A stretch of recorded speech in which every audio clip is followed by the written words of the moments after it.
C'est le Nous ciel. sommes en fin de journée, donc j'espère que vous ne m'en voudrez pas. Je suis fatigué, j'ai avec moi mon petit verre de coca et j'ai avec moi Thomas Bellel, 26 ans. Et à 26 ans, j'aimerais aimer écrire un livre comme ça. Tous pour un sur l'unité des chrétiens. Et donc, comme c'est aujourd'hui l'unité des chrétiens, j'ai invité Thomas Bellel pour qu'on refasse un tour de piste. Nous allons faire une première partie 10 minutes sur récapitulatif des différentes branches qui existent, les protestants, les orthodoxes. Donc si vous connaissez déjà tout ça, vous pouvez passer. Je vous mets sur la timeline les différentes questions que nous allons poser. Puis nous allons refaire un petit tour de piste du dialogue entre les chrétiens au XXe siècle. Et puis après, on aura un peu plus de temps. Conseils pratico-pratiques. Alors, pour que les choses soient bien claires, par chrétien, ça veut dire qui est capable de réciter le credo. Donc, je crois en Dieu, le Père Tout-Puissant, créateur du ciel et de la terre, et en son Fils Jésus-Christ, notre Seigneur, etc. Donc, ça veut dire que ça concerne les protestants, les orthodoxes, les catholiques, ne sont pas chrétiens ou ne sont pas considérés comme chrétiens, ni les mormons, ni les témoins de Jéhovah qui n'ont pas la Trinité, pas dans le sens chrétien usuel du terme, et non plus aussi, ça va sans le dire, mais quand même, les musulmans et les juifs qui ne font donc pas partie de ce qu'on appelle, techniquement parlant, l'œcuménisme, le dialogue entre les chrétiens. Donc, on a délimité de qui nous allons parler, protestants, catholiques et orthodoxes, donc les chrétiens, et nous y allons. Première question. Thomas, rapide tour de piste. Si je te demande, les orthodoxes, on va commencer avec eux. Quand est-ce qu'il y a eu la rupture avec les orthodoxes?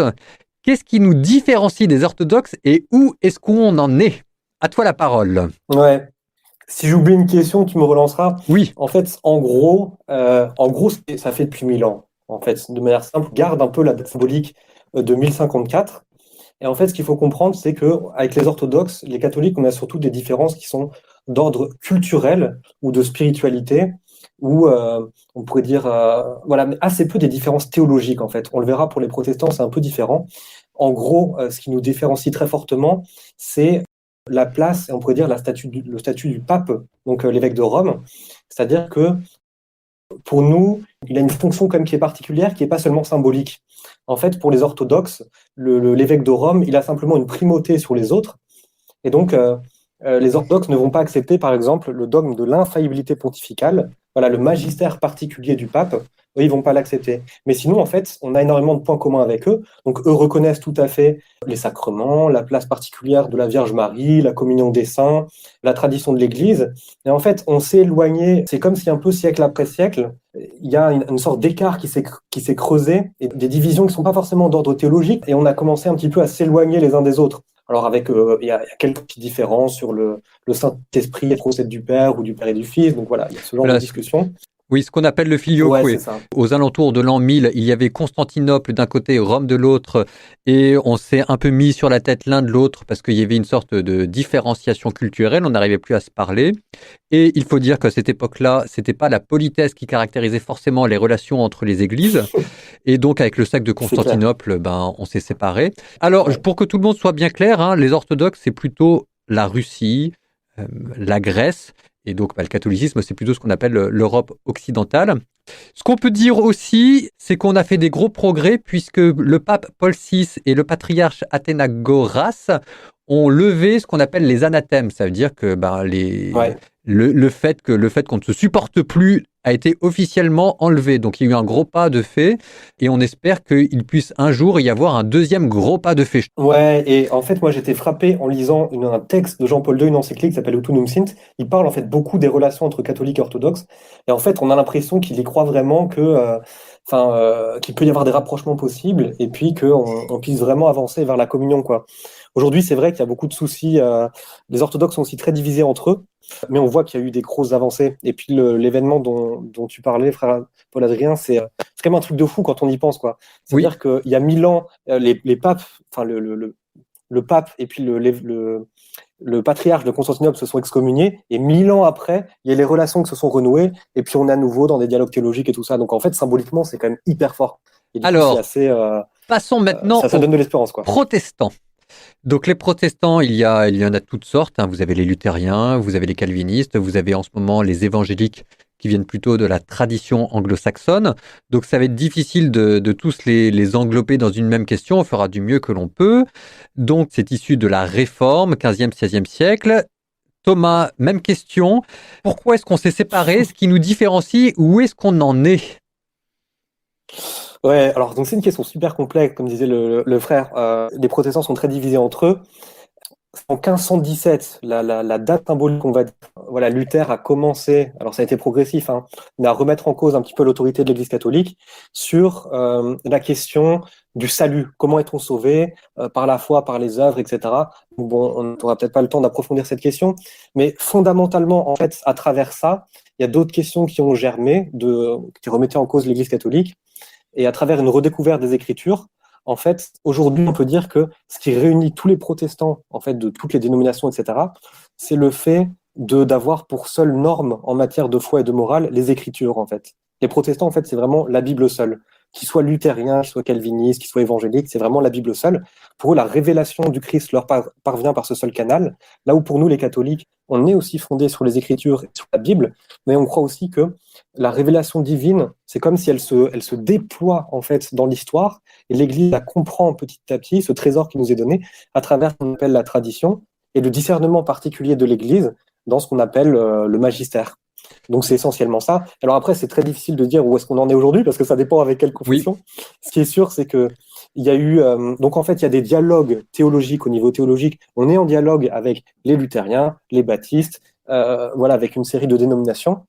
Et peut-être une chose importante qu'il faut dire, c'est que à la fin du XXe siècle, il y a eu un accord qui a été trouvé entre l'Église catholique et la Fédération luthérienne mondiale sur la question précisément de comment est-ce qu'on est sauvé en fait.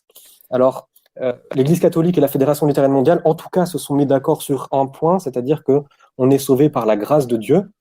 On est sauvé par la grâce de Dieu. Et après, donc on a des points d'accord sur lesquels on réussit à se mettre d'accord. Et puis il reste encore en fait on appelle ça un consensus différencié. Ça veut dire que après il va y avoir une manière d'exprimer les choses, quelques points qui vont être quand même un peu différents encore. Mais ce qui est sûr, c'est que ce point qui était à l'origine de la réforme, en fait, on a réussi à avancer dessus. Et là aussi, en fait, ça donne de l'espérance, quoi. Ça, c'est pour les protestants.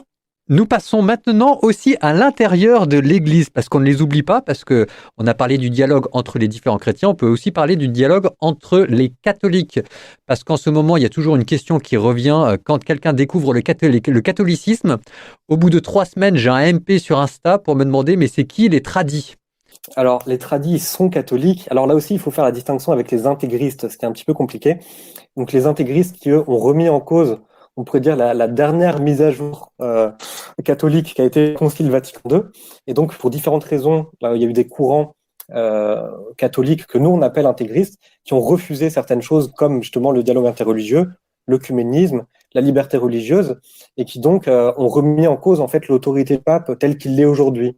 Et donc, ils vivent toujours selon les sacrements, ils ont une pratique qui nous apparaît, voilà, comme des catholiques, mais en fait, ils refusent les papes, l'autorité du pape telle qu'ils le sont aujourd'hui. Et alors, peut-être pour la différence avec les tradis, ce sont, on pourrait dire, des intégristes qui sont réconciliés avec l'Église catholique, avec les papes, et qui ont eu comme une sorte de dérogation, on pourrait dire, pour pouvoir continuer à vivre de la liturgie sous l'ancienne forme avant Vatican II. Donc aujourd'hui, la question est un petit peu compliquée. Voilà, donc vous entendez bien, je rigole parce qu'en fait, c'est assez complexe. C'est assez complexe. Ouais, en gros, ce qu'on peut dire, c'est que c'est surtout ce qui divise, c'est la question de la liturgie. On a parlé du dialogue entre les chrétiens. On en est où là? Parce qu'on a fait un tour de piste de l'histoire. Le sentiment que j'ai, tu me corrigeras, le sentiment que j'ai, c'est qu'il y a une sorte de grand souffle qui a parcouru le XXe siècle, dans les 50, 60, 70, et que là, les vieux pionniers du dialogue entre les chrétiens, eh ben, sont vieux, quoi. Alors après, en plus, ça dépend si on limite l'œcuménisme au dialogue théologique. Et bon, donc ça, c'est une autre question. Alors c'est vrai que l'œcuménisme s'est surtout accéléré au XXe siècle. D'abord, ça a été un dialogue entre les églises protestantes. Ça a été rejoint, on va dire officiellement, par l'Église catholique avec le Concile Vatican II. Et dans les années 60 et 70, c'est comme s'il y avait une sorte d'effervescence avec beaucoup de liens entre les églises, etc. Avec aussi le renouveau charismatique, qui on pourrait dire c'est le courant de l'Église catholique que je côtoie, et qui a fait en sorte qu'il y a eu énormément de liens particulièrement entre des protestants évangéliques et des catholiques. Donc après, suite à ça, donc il y a eu un œcuménisme à la fois relationnel, on pourrait dire, de chrétiens qui se rencontrent pour prier ensemble, pour témoigner ensemble, pour apprendre à mieux se connaître, à se comprendre. Et puis de l'autre côté, il y a eu des dialogues, on va dire, théologiques, un peu plus institutionnels, qui a donné lieu à certaines avancées, on l'avait vu. Mais c'est vrai qu'aujourd'hui, moi je dirais la situation, elle est hyper ambivalente, parce que d'un côté, c'est vrai qu'il y a beaucoup de cheveux gris dans certaines assemblées évangéliques, et de l'autre, moi je vois qu'il y a très clairement un renouveau. Donc en fait, je dis souvent qu'il y a un peu trois catégories pour moi de chrétiens par rapport à l'œcuménisme. Il y a ceux qui sont hyper opposés, il y a une minorité dont je fais partie, qui sont motivés, ceux qui sont engagés. Et voilà, on va dire, qui sont à fond sur ces questions-là. Et puis, il y a la majorité de gens qui font partie un peu de toutes les églises et globalement, ils s'en foutent un peu. C'est-à-dire que ils ne sont pas forcément opposés, mais ça ne change pas leur vie non plus. Il ne s'agit pas de faire des choses en plus, mais je pense que dans notre vie chrétienne et en étant catholique, en fait, on peut lui donner cette coloration œcuménique. Et donc, aujourd'hui, là où on en est, les dialogues continuent à se poursuivre. C'est vrai qu'aujourd'hui, on est vraiment dans le dur. C'est-à-dire qu'on est vraiment dans les points compliqués. Donc, c'est vrai que les avancées sont plus lentes au niveau théologique, que ce soit avec les protestants ou avec les orthodoxes. Mais moi, je vois quand même qu'au niveau plus des relations entre les églises, entre les chrétiens et tout ça, je vois quand même qu'il y a de plus en plus justement de personnes comme moi. Moi, donc, je suis catholique, mais j'ai une expérience très forte spirituelle dans une église évangélique, de personnes qui vont, tout en étant enracinées dans leur église, qui vont aussi se nourrir là où la parole est prêchée, là où l'esprit souffle, dans d'autres églises. L'unité est devant nous et on ne sait pas encore à quoi elle ressemblera. C'est une sorte de mystère qui nous est caché. En tout cas, ce qu'il faut, c'est qu'il y a la bonne et la mauvaise unité. Alors, c'est quoi la différence entre la bonne et la mauvaise unité? En fonction de la confession dans laquelle on est, on n'aura pas la même vision de l'unité. C'est-à-dire que les protestants, ils vont rechercher l'unité par rapport à leur vision de ce qu'est l'Église, et donc souvent ils verront l'unité plus, surtout voilà les évangéliques, comme une sorte de communion spirituelle, alors que nous en tant que catholiques, on va y voir plus une unité visible avec une structure, avec une institution, etc. Et donc je pense que c'est important de se resituer en disant, ben voilà, moi en tant que catholique, j'ai plutôt tendance à partager la vision exigeante de l'Église catholique pour l'unité, mais ce qui compte d'abord, c'est l'unité telle que Dieu la veut. C'est ça la bonne unité, je pense. C'est l'unité telle que Dieu la veut. Il y a une prière de l'abbé Couturier qui dit ça, donc c'était un prêtre du XXe siècle, il dit l'unité telle que Dieu la veut par les moyens qu'il veut. Je pense que c'est d'abord cette unité-là qu'il faut rechercher, c'est-à-dire pas forcément celle que nous on imagine dans notre tête, mais d'abord de se dire, ben en fait, l'unité c'est le plan de Dieu lui-même, et c'est lui-même qui va conduire ce plan avec notre collaboration. Pour mentionner, parce que moi ça me faisait rire, j'aimais beaucoup, après on va passer à autre chose, c'est par exemple l'unité low cost. Donc ça, c'est le plus petit dénominateur commun, pardon. Il y a l'unité impatiente, c'est quand on y va un petit peu au forceps. Il y a l'unité sans Dieu, c'est quand on va surtout parler de tout, sauf des points qui fâchent. Et l'unité sélective, c'est quand on choisit les bons interlocuteurs et puis en mettant de côté ceux qui ne nous intéressent pas. Enfin bref, il y a la bonne et il y a la mauvaise unité, et que c'est sûr que ce qu'on vous disait, l'abbé Couturier, c'est qu'elle est devant nous, elle appartient à Dieu et qu'elle fait encore partie des mystères que Dieu a à nous révéler. Ça, c'était rapide tour de piste. Nous allons maintenant aux principes généraux du dialogue entre les chrétiens. Thomas, pourquoi c'est important de rechercher l'unité entre les chrétiens? On aurait peut-être dû commencer par là, c'est hyper important, mais donc voilà. Ouais, c'est une super question. Et la réponse est très simple, c'est parce que c'est un des souhaits de Dieu les plus profonds, en fait, qui nous révèle tout au long de sa parole dans la Bible. Alors on retient souvent un verset dans l'évangile de Jean, qu'il soit un pour que le monde croie. C'est une première raison qui peut nous venir en tête, c'est pour l'évangélisation et la mission. C'est quand même plus cohérent quand les chrétiens donnent un témoignage commun, plutôt que quand ils se tapent quand ils se tapent dessus. Et donc c'est vrai qu'il y a une sorte d'urgence missionnaire, et moi je le vois aussi dans le livre, je prends un peu l'analogie avec le Seigneur des Anneaux. En fait, on est comme les elfes, les nains et puis les hommes, qui sont divisés pour plein de trucs, qui se tapent dessus, mais qui face à un ennemi commun, face à Sauron, sont obligés de s'unir et d'unir leurs forces.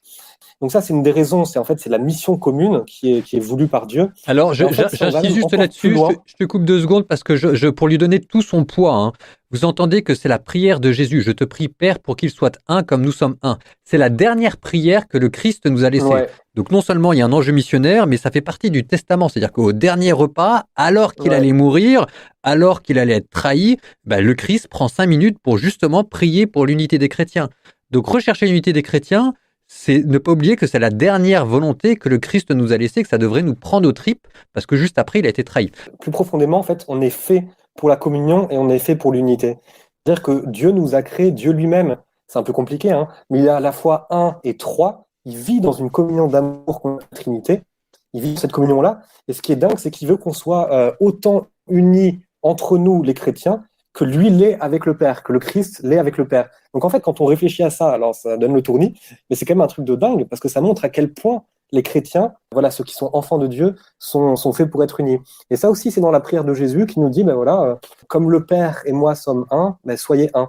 Donc ça nous montre vraiment que dans le désir de Dieu qui est trinitaire, qui est communion, il veut en fait comme nous emmener dans cette communion-là et qu'on puisse vraiment la vivre entre nous. Donc il y a quelque chose qui est vraiment du désir de Jésus, son testament qui nous est donné, et il y a quelque chose qui est vraiment même de l'essence profonde de ce qu'est Dieu.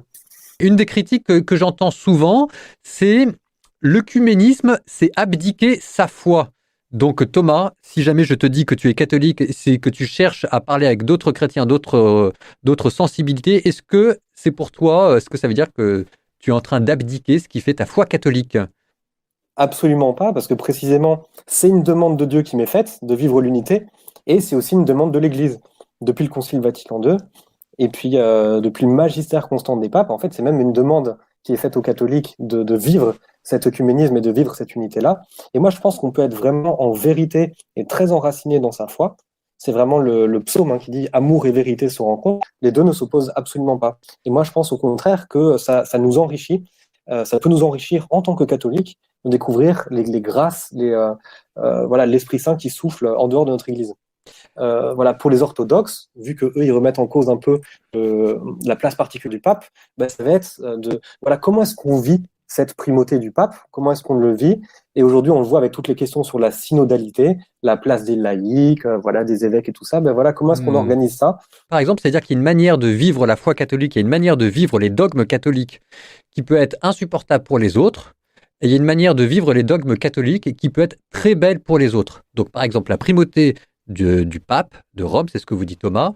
Si jamais pour le pape, c'est une occasion de faire sentir son pouvoir, alors il a le droit d'une certaine manière, mais c'est vrai que ça peut être insupportable pour les autres. Si au contraire, la primauté du pape est pour lui l'occasion de servir, le serviteur des serviteurs, normalement c'est un de ses titres, eh ben, c'est une manière de vivre l'évangile et peut-être que ça va donner un visage attractif à ce dogme et c'est ce qu'on espère. C'est quand il y a plus de charité d'une certaine manière que de foi. Oui, à l'inverse, pour les protestants, une belle manière de vivre la tradition, c'est de se rappeler aussi qu'elle est tournée vers la Bible. Normalement, la tradition catholique est au service de la Bible.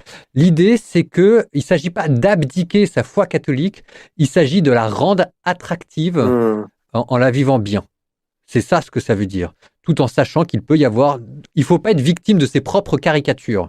Donc ça demande de bosser sa foi, ça demande de la comprendre. Quand le dialogue tourne mal, qu'on se prend des clichés, qu'on se fait agresser, alors soit qu'on s'en prend plein la figure, soit que ce soit nous qui, sans nous en rendre compte, en met plein la figure aux autres. Donc par exemple, je reçois à peu près 10 messages par jour pour me traiter d'idolâtre, d'hérétique, parce que je prie Marie, etc.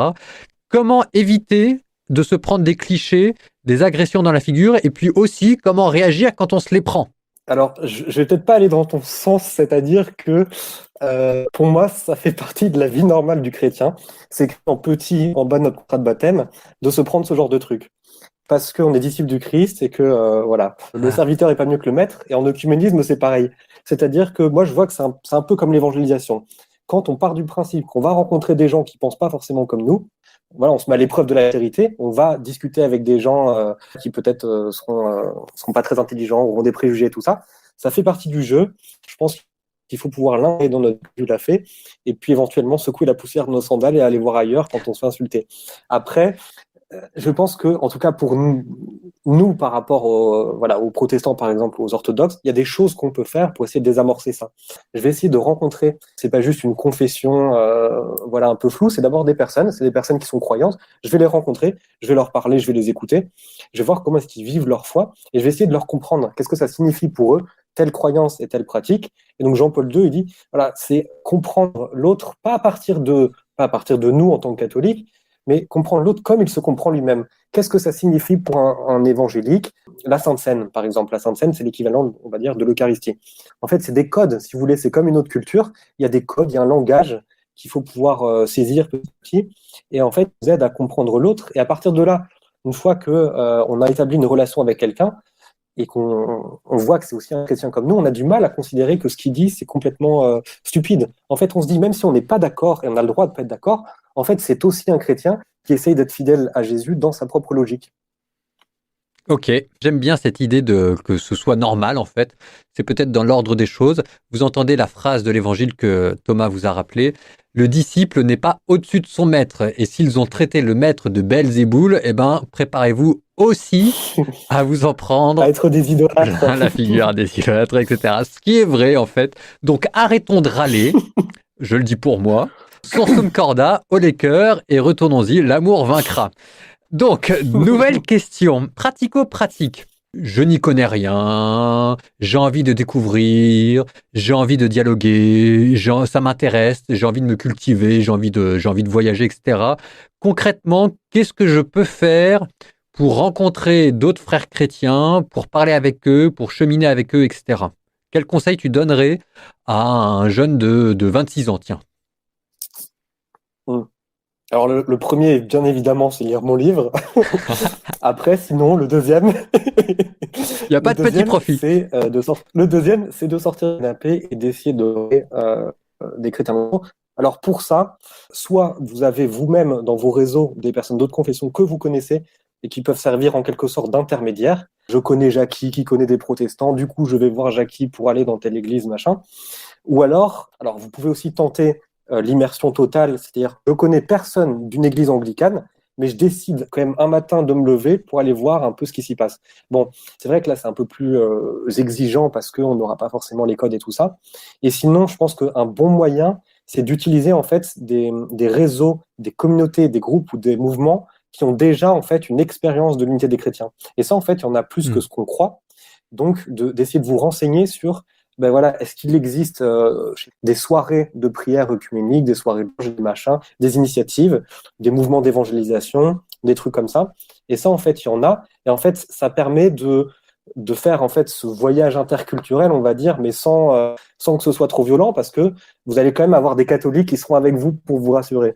Mais il y a un moment donné, il faudra se jeter dans le bain, et je pense qu'il est important, c'est vraiment de partir à la rencontre. Ça, c'est la base de tout. Partir à la rencontre, de pas être juste, en fait, même dans le dialogue théologique, je pense qu'il faut que ce soit incarné. Il y a un moment donné, il faut que ce soit incarné, c'est pas juste un débat d'idées, mais en fait, voilà, on est des chrétiens qui recherchons la vérité. Le pape François en parle beaucoup, on dialogue avec des personnes qui ont un visage. Alors, je rajoute juste, j'ai l'impression de virer vieux et pénible. Mais bon, c'est peut-être mon boulot, vous m'excuserez. Si vous allez au culte, donc chez les anglicans, les protestants, les évangéliques le dimanche matin, alors simplement, vous ferez attention d'aller aussi à la messe catholique le samedi soir ou le dimanche Bien soir. Sûr. Évidemment. J'aurais dû le préciser. Voilà, c'est moi qui fais le vieux, etc. Mais bon. Et derrière, vous notez que c'est en approfondissant toujours votre pratique de votre propre église que... Enfin bon, bref, vous avez compris, je commence à virer vieux et moralisateur. Je m'arrête là. Mais donc voilà quelques conseils. Petite anecdote. Petite anecdote, pendant un temps, vous allez dire, je faisais peut-être le grand écart. J'allais à la messe dans la forme extraordinaire le matin, donc c'est-à-dire vraiment la messe tradie, et le soir, j'allais au culte évangélique pentecôtiste. Donc c'est vraiment deux salles, deux ambiances. Mais du coup, ça me permettait d'avoir la messe et puis aussi le culte. C'est plus de l'amour, c'est de la rage. Alors, on me demandait si jamais c'était possible d'aller communier chez les protestants et chez les orthodoxes. Alors, la réponse est... En fait, la réponse est non, et c'est une réponse assez complexe. Finalement, l'Eucharistie, c'est comme le symbole le plus profond de la communion d'une église. Et donc, finalement, c'est quand on aura résolu toutes les autres questions qu'on pourra enfin communier véritablement ensemble. Et c'est vrai que les protestants ne donnent pas le même sens à la Sainte Seine que nous, on donne à l'Eucharistie. Donc, c'est important, même si on est dans une attitude d'ouverture, mais de se dire qu'en fait, on n'est pas sur quelque chose qui a le même sens. En fait. Pour les protestants, ça n'a pas le même sens, la communion, il n'y a pas de consécration.